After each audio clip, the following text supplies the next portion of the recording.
오늘 우리에게 주시는 하나님 말씀은 사무엘상 28장 1절에서 14절 말씀입니다.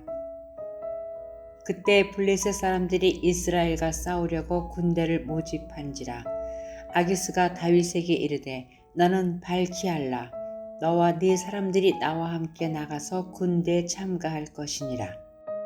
다윗이 아기스에게 이르되 그러면 당신의 종이 행할 바를 아시리이다 하니 아기스가 다윗에게 이르되 그러면 내가 너를 영원히 내 머리 지키는 자를 삼으리라 하니라.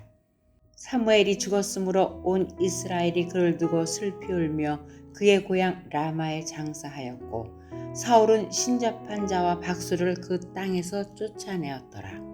블레셋 사람들이 모여 수넴에 이르러 진침해 사울이 온 이스라엘을 모아 길보아에 진쳤더니 사울이 블레셋 사람들의 군대를 보고 두려워서 그의 마음이 크게 떨린지라. 사울이 여호와께 묻자오되 여호와께서 꿈으로도 우림으로도 선지자로도 그에게 대답하지 아니하시므로 사울이 그의 신하들에게 이르되 나를 위하여 신접한 여인을 찾으라. 내가 그리로 가서 그에게 물으리라 하니 그의 신하들이 그에게 이르되 보소서 엔돌에 신접한 여인이 있나이다. 사울이 다른 옷을 입어 변장하고 두 사람과 함께 갈새 그들이 밤에 그 여인에게 이르러서는 사울이 이르되 청하노니 나를 위하여 신접한 술법으로 내가 네게 말하는 사람을 불러 올리라 하니 여인이 그에게 이르되 내가 사울이 행한 일 곧 그가 신접한 자와 박수를 이 땅에서 멸절시켰음을 아나니 내가 어찌하여 내 생명에 올무를 놓아 나를 죽게 하려느냐 하는지라. 사울이 여호와의 이름으로 그에게 맹세하여 이르되 여호와께서 살아계심을 두고 맹세하노니 내가 이 일로는 벌을 당하지 아니하리라 하니 여인이 이르되 내가 누구를 내게로 불러 올리랴 하니 사울이 이르되 사무엘을 불러 올리라 하는지라. 여인이 사무엘을 보고 큰 소리로 외치며 사울에게 말하여 이르되 당신이 어찌하여 나를 속였나이까. 당신이 사울이시니이다. 왕이 그에게 이르되 두려워하지 말라. 내가 무엇을 보았느냐 하니 여인이 사울에게 이르되 내가 영이 땅에서 올라오는 것을 보았나이다 하는지라. 사울이 그에게 이르되 그의 모양이 어떠하냐 하니 그가 이르되 한 노인이 올라오는데 그가 겉옷을 입었나이다 하더라. 사울이 그가 사무엘인 줄 알고 그의 얼굴을 땅에 대고 절하니라.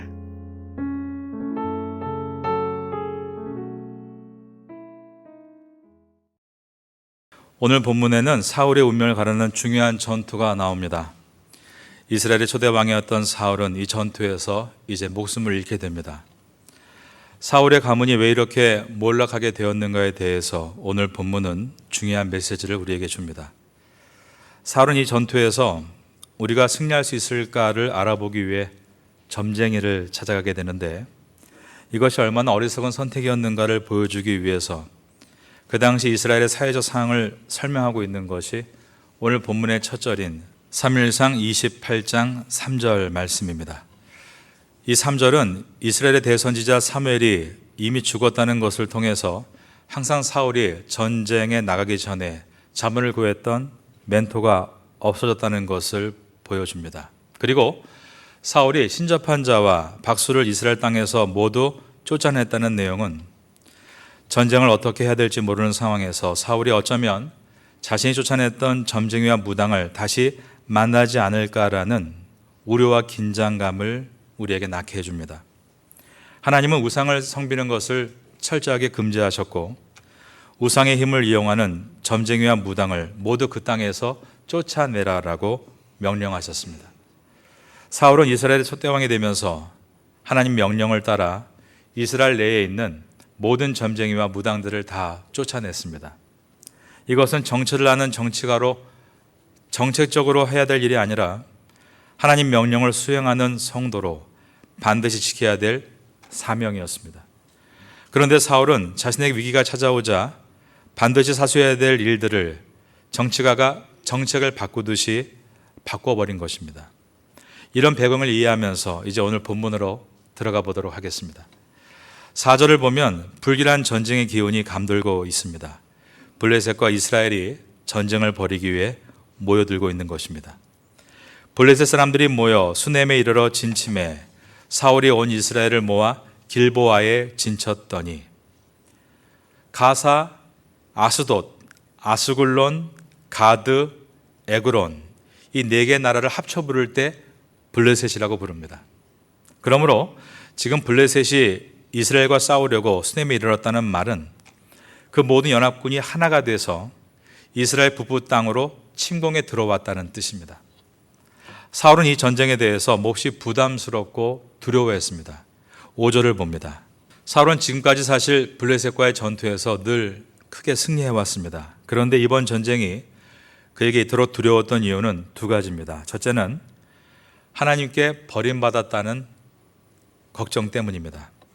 다윗이 왕이 될까 건재했던 것도 이 때문이었습니다. 두 번째는 지금까지 블레셋과의 전쟁에서 이겼던 이유가 명장인 다윗이 그의 편이었기 때문입니다. 그런데 다윗과의 관계가 틀어지고 자신에게 믿을 만한 장수가 없는 것이 이번 전쟁이 불길하고 두려운 이유였습니다. 이러한 일들은 우리에게도 늘 일어나고 있다고 저는 생각합니다. 문제가 우리 앞에 큰 산처럼 놓여 있을 때, 저 큰 산을 가득 메운 블레셋 군사들과 같이 우리 앞에 서 있을 때 마음에 중압감이 들고 괴롭고 두렵고 그리고 외로운 것입니다. 이러한 두려움과 외로움은 우리의 인생에도 각자에게 모두가 찾아옵니다. 여러분 가운데 지금 두렵거나 외로운 분 계십니까? 사업이 잘 되고 있고 저 같은 경우는 목회가 잘 되고 있고 우리에게 가정이 있고 집에 가면 남편이 있고 아내가 있고 자녀가 있어도 두렵고 외로운 이유는 모든 인간은 인간을 지으신 하나님과 단절된 선악과 사건 이후부터 두려움과 외로움을 느낄 수밖에 없는 존재라는 것입니다. 그리고 그 두려움과 외로움을 달래기 위해서 다른 것을 찾게 되는데 그것이 바로 우상숭배입니다. 우상숭배란 무엇인가를 통해 하나님으로부터 받아야 될 위로를 대신 채우려는 행위입니다. 오늘날 대표적인 우상은 돈이라고 말할 수 있습니다. 돈이 모여지면 안심이 되고 그 돈을 가지고 술 취함과 쾌락과 인터테인먼트를 통해서 두려움과 외로움을 달래려 하는 모든 행위가 바로 우상 숭배인 것입니다. 그리고 그 배후에는 하나님과 정반대편에 서 있는 사탄, 즉 마귀가 있습니다. 사탄의 목적은 우리를 결국 죽이려는 데 있습니다. 돈과 쾌락의 중독에 빠지면 외로움과 괴로움을 몰아내는 것이 아니라 더 큰 두려움과 우울함에 빠지게 됩니다. 오늘 본문의 이 사울처럼 말입니다. 그러나 위기는 기회일 수 있다고 두렵고 외로운 것은 오히려 우리가 하나님께 더 가까이 갈 수 있는 기회가 되기도 합니다. 그 대표적인 사람이 다윗이었습니다. 오늘 본문 이제 28장부터 우리가 보게 될 29장, 30장, 31장은 이스라엘과 블레셋의 전투로 인해서 고통을 당하는 사울의 이야기와 이어서 다윗의 이야기가 나옵니다. 둘 다 각각 다른 형편과 처지였지만 어렵고 고난을 겪었습니다. 그런데 사울은 그 위기로 하나님과 멀어지고 몰락한 반면에 다윗은 그 위기를 오히려 하나님과 가까워지는 회복의 기회로 삼고 이스라엘의 왕이 되었습니다. 오늘 거룩한 주일에 주시는 이 말씀을 통해서 여러분들은 여러분이 만나고 있는 위기를 하나님을 만나는 기회로 삼으시고 더욱더 신앙적으로 성숙할 수 있게 되기를 예수님의 이름으로 축원합니다. 사울은 전쟁을 시작하기에 앞서 늘 가졌던 예식을 거행하는데 그것은 제사장에 나와서 예배를 인도하고 그리고 하나님께 특별한 비전을 받거나 우림과 둠밈이라는 제비를 뽑는 예식이었습니다. 6절입니다. 사울이 여호와께 묻자오되 여호와께서 꿈으로도 우림으로도, 이 말은 제사장의 예식을 보여줍니다. 하나님은 제사장의 예배를 집례할 때 특별한 사인을 주시거나 또 이 전쟁에 대해서 어떻게 할지 특별한 선택의 기로에서 우림과 둠밈이라는 돌을 가지고 하나를 제비 뽑아 전쟁의 성패를 알게 해주는 일들을 하셨습니다. 이어지는 선지자로도 그에게 대답하지 아니하심으로라는 말은 이제 그렇게 제사장의 역할이 끝나고 나서 선지자가 하나님의 뜻을 받아서 전하는 것이었는데 과거엔 항상 선지자 사무엘이 이 역할을 해왔었습니다. 그러나 제사장을 통해서 하나님께서 말씀하지 않으셨고 선지자 사무엘 같은 위대한 선지자가 죽고 없었기 때문에 이 전쟁을 어떻게 치러야 하는지, 참여해서 블레셋과 싸워야 하는지 아니면 다음 기회로 미루고 물러가야 하는지 알 수가 없었습니다. 마치 우리가 어떤 진로를 결정할 때 내가 그리로 가야 하는지 말아야 되는지, 혹은 이번 사업 결정을 해야 하는지 아니면 다음으로 미뤄야 하는지, 이번 계획을 내가 밀어붙여야 되는지 아니면 넘겨야 하는지를 알 수 없는 것처럼 모든 개인마다 우리도 이러한 확신이 없으므로 괴로운 때가 다 있는 것입니다. 사울은 큰 압박감에 시달렸습니다. 마음의 두려움이 떨림이라는 외상으로 나타나기 시작했습니다. 이때 하나님의 백성은 사실 가장 효과적이고 강력한 도구가 있습니다. 오늘 제목에 답이 성경 속에 들어 있습니다. 두려울 때 하나님 백성에게 있는 가장 효과적이고 가장 강력한 도구는 기도입니다. 다윗도 사울과 같이 이런 위기를 맞게 되는데 그럴 때 그는 가장 효과적이고 가장 강력한 도구인 기도를 하나님께 드렸고 그 내용을 정리해 놓은 것이 바로 시편입니다. 그가 기록한 수많은 시편 가운데 121편 1절과 2절을 한번 여러분께 읽어 드립니다. 내가 산을 향하여 눈을 들리라. 나의 도움이 어디서 올꼬? 나의 도움은 천지를 지으신 여호와에게서로다. 여러분도 가장 어려운 순간에 가장 효과적이고 강력한 도구인 이 기도를 통해서 회복되시고 일어날 수 있기를 바라겠습니다. 하지만 사울은 위기 앞에서 가장 강력한 도구인 기도를 하는 대신에 다른 방법을 찾게 되는데 바로 자신이 법으로 금했던 신접한 여인을 찾아 신비한 체험을 하려는 것이었습니다. 7절을 보겠습니다. 엔돌은 지금 사울이 블레셋과 대치하고 있는 수넴 땅에서 북동쪽으로 약 6km 떨어진 곳에 있는 마을입니다. 사울은 변장을 했고 그 엔돌로 신접한 여인을 찾아 나섰습니다. 그리고 그 무당에게 내가 말하는 사람을 불러 올리라고 명령합니다. 8절입니다. 사울이 다른 옷을 입어 변장하고 두 사람과 함께 갈새 그들이 밤에 그 여인에게 이르러서는 사울이 이르되 청하노니 나를 위하여 신접한 술법으로 내가 내게 말하는 사람을 불러 올리라 하니, 이 무당은 이스라엘 내에서 신접하는 일을 하게 되면 엄벌에 처하는 것을 잘 알고 있습니다. 그래서 무당은 이 변장한 사울이 자기를 벌하려고 떠보는 줄로 생각을 했습니다. 그래서 단호하게 자기는 그런 일을 안 한다라고 말합니다. 9절입니다. 이때 사울은 자신의 목적을 이루기 위해서 하나님의 이름을 사용하는데 10절에 보면 사울은 여호와 이름으로 그에게 맹세하여 이르기를 여호와께서 살아계심을 두고 맹세하노니 내가 이 일로는 벌을 당하지 아니하리라 라고 말합니다. 답을 얻고자 하는 이러한 과도한 집착은 모든 인간에게 있습니다. 빨리 내가 원하는 때에 답을 얻으려는 집착 말입니다. 그러므로 기도도 그렇게 하게 되는 것입니다. 기도란 하나님과의 깊은 교제요 만남입니다. 그런데 기도하면 무조건 이루어진다는 마치 요술 지팡이를 휘두르는 것 같은 그런 시간을 생각하는 사람도 많이 있는 것입니다. 그러므로 우리는 다윗의 기도를 눈여겨보아야 합니다. 아까 읽어드렸던 시편 121편 1절에 내가 산을 향하여 눈을 들리라 나의 도움이 어디서 올까? 이 기도문은 사실 사무엘 선지자가 죽었을 때 기록한 기도문이었습니다. 사울이 사무엘 선지자를 의지했던 것만큼 다윗도 사무엘 선지자를 의지하고 있었습니다. 그런데 사무엘 선지자가 죽었을 때 그는 이러한 기도를 한 것입니다. 기도하다가 깨달은 것이 있었습니다. 121편 2절에 이렇게 말씀합니다. 한번 저를 따라해 보겠습니다. 나의 도움은 천지를 지으신 여호와에게서로다. 그는 기도를 통해 이것을 깨달았던 것입니다.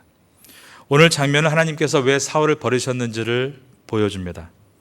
하나님이 금하신 우상 숭배 그리고 신접하는 일을 자기의 목적을 위해서 잠금해제하면서 하나님의 이름으로 맹세하는 모습은 사울 속에 얼마나 하나님에 대한 마음이 없었는가를 증명하고 있습니다. 여호와의 사실을 가리켜 맹세하노니 입술로 여호와를 말하고 있지만 그의 마음에는 하나님이 계시지 않았다는 것입니다. 지금 여러분의 마음속에는 하나님이 계십니까? 아멘이십니까? 그 마음을 잘 지켜나가시기를 바라겠습니다. 접신하는 신접하는 여인 이 무당은 사울 왕에게 내가 누구를 불러 올릴까요? 라고 묻게 되고 사울은 사무엘을 불러 오리라고 말합니다. 11절입니다. 그러자 이 여인은 자신 앞에 있는 자가 바로 이스라엘 왕이라는 것을 알아차리고 두려워 떱니다. 12절을 봅니다. 여인이 사무엘을 보고 큰 소리로 외치며 사울에게 말하여 이르되 당신이 어찌하여 나를 속이셨나이까? 당신이 사울이시니이다. 사울은 여인에게 두려워하지 말라라고 다독이며 여인에게 내가 무엇을 보았느냐라고 묻습니다. 그러자 여인은 사무엘의 옷차림을 설명합니다. 오늘 본문의 마지막 부분인 13절과 14절입니다. 자, 13절 먼저 읽어주시고 제가 14절을 읽습니다. 13절입니다. 시작.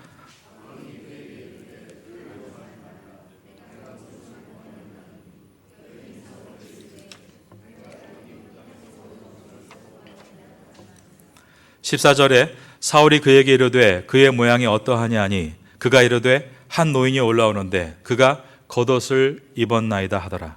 사울이 그가 사무엘인 줄 알고 그의 얼굴을 땅에 대고 절하니라. 오늘 본문은 마귀 사탄의 하수인들인 귀신이 하는 일을 잘 보여주고 있습니다. 이것은 학문적으로도 우리가 잘 알고 있어야 될 내용입니다. 사탄이 처음 인류 역사에서 마각을 드러낸 것은 성경의 처음 책인 창세기 3장의 선악과 사건이었습니다. 뱀의 모양을 하고 아담과 하와를 미혹했고 그 결과로 아담과 하와는 하나님으로부터 관계가 끊어지게 되었습니다. 이 뱀에 대해서 성경의 마지막 책인 요한계시록 15장 9절에는 옛 뱀이라고 소개하면서 그의 실체를 드러내고 있는데 큰 용이라고도 불리고 마귀라고도 하고 사탄이라고도 불린다라고 했습니다. 그 특징에 대해서는 온 천하를 꿰는 자다라고 했습니다. 즉 혼미하게 미혹하게 하는 자라는 설명입니다. 사탄은 할 수만 있으면 사람들을 미혹해서 사울처럼 만들어 버리려고 합니다. 말씀 앞에 서서 하나님의 뜻을 기도로 구하고 그 뜻에 순종해 감으로 삶의 열매와 기쁨을 얻는 삶이 아니라 자기의 목적을 이루기 위해서 기도를 마치 요술 지팡이처럼 흔들고 신비한 체험을 따라가는 사울로 만들려고 하는 것입니다. 예수님은 70명의 제자들을 짝을 지어 보내시며 전도하게 하셨죠.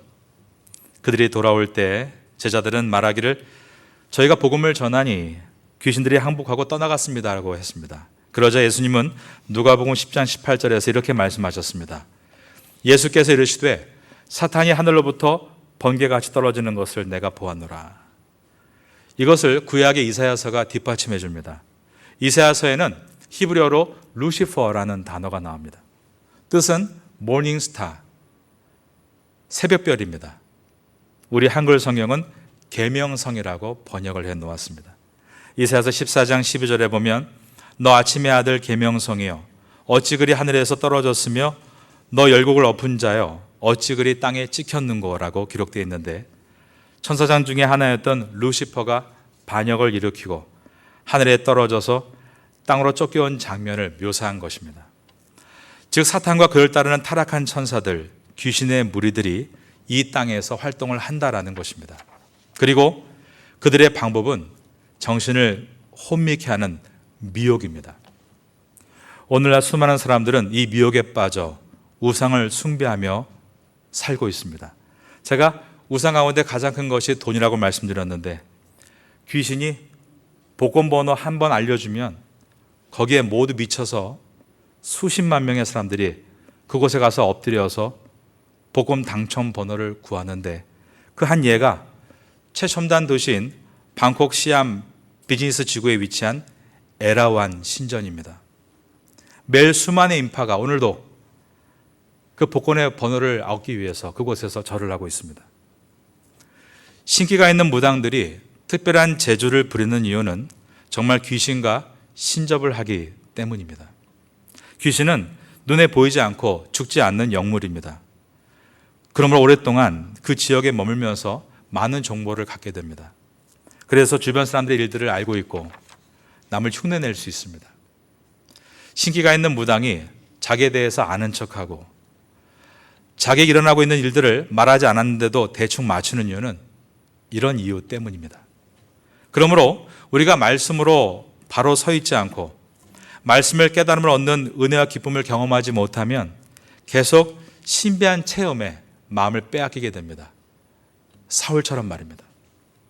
그러나 우리는 사울처럼 문제 속에서 신기 있는 사람을 찾는 것이 아니라 살아계신 하나님을 찾아야 합니다. 다윗이 사무엘이 죽었을 때 하나님을 찾으며 내가 산을 향하여 눈을 들리라. 나의 도움이 어디서 올까?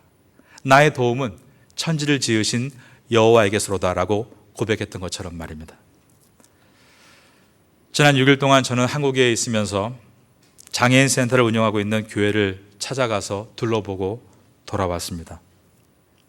25년 전에 세워진 그 장애인 센터는 우리나라의 저 동끝 강원도 홍천 산자락에 위치해 있었습니다. 정말 훌륭하게 잘 갖춰진 시설이었습니다. 그 시설에는 이 시설을 설립한 교회 목사님의 자녀가 한 분 있었습니다. 그 장애인 나이는 이제 40대 중반에 접어들고 있었습니다. 저는 그래서 목사님이 사시는 곳은 아마도 여기에 가까운 강원도 어디쯤이라고 생각을 했습니다. 근데 놀랍게도 목사님은 우리나라 정반대편인 서해상에 떠 있는 강화도에 살고 계셨습니다. 그곳에서 아픈 사람들, 마음이 상한 사람들을 위해서 숙소를 만들고 그들을 위로해주고 새 힘을 주는 일들을 하고 있었는데 지금까지 무려 8천 가정이 그곳을 다녀갔다는 이야기를 들었습니다. 장애를 가진 자녀는 저 동쪽 끝 강원도 홍천에 살고 자신은 저 서쪽의 끝자락 강화도에 살면서 아프고 어려운 사람을 섬기고 있는 모습은 저에게 많은 것들을 생각하게 해주었습니다. 이것은 근심하고 걱정하는 사람은 도저히 할 수 없는 일입니다. 내가 산을 향하여 눈을 들리라. 나의 도움이 어디서 올꼬? 나의 도움은 천지를 지으신 여호와에게서로다. 하나님을 체험하고 모든 걱정을 주님께 맡긴 사람만이 할 수 있는 일이구나라는 생각이 들었습니다. 여러분 가운데 지금 큰 문제를 만나 두렵거나 외로운 분 이 자리에 계십니까? 문제를 해결할 수 있는 가장 강력한 도구는 사울과 같이 사람을 찾아가는 것이 아니라 다윗과 같이 하나님께 나아가 기도하는 것임을 잊지 마시기를 바라겠습니다. 나의 도움은 천지를 지으신 여호와에게서로다. 여러분의 기도 가운데 이런 고백이 나오므로 여러분들은 시간이 지날수록 사울처럼 되지 마시고 다윗처럼 되어갈 수 있는 선도가 될 수 있기를 마지막으로 예수님의 이름으로 축원합니다.